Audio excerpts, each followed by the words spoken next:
పద్మవ్యూహంలో చిక్కుకొని వారి బాణాలకు తాను బలి కాబోనన్నారు సీఎం జగన్. తాను అభిమన్యుని కాదని అర్జునుడినని అన్నారు.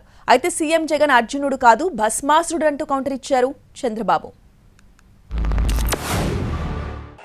వెన్నుపోట్లు, పొత్తులు, ఎత్తులు, జిత్తుల పద్మవ్యూహం కనిపిస్తా ఉంది అక్కడ.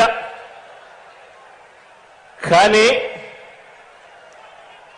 పద్మవ్యూహంలో చిక్కుకొని వారి బాణాలకు బలైపోవడానికి ఇక్కడ ఉన్నది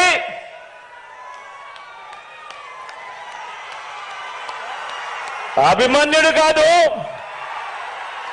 ఇక్కడ ఉన్నది అర్జునుడు.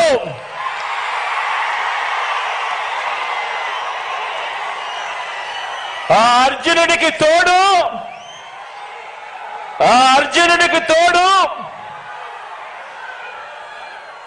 ప్రజలు, దేవుడి దయ.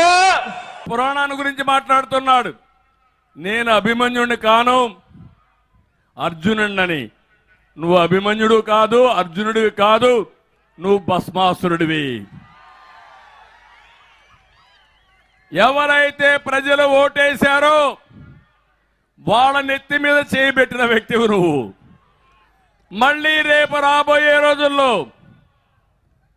70 రోజులే, 73 రోజులే, 72 అనుకుంటాను ఈ రోజు నుంచి.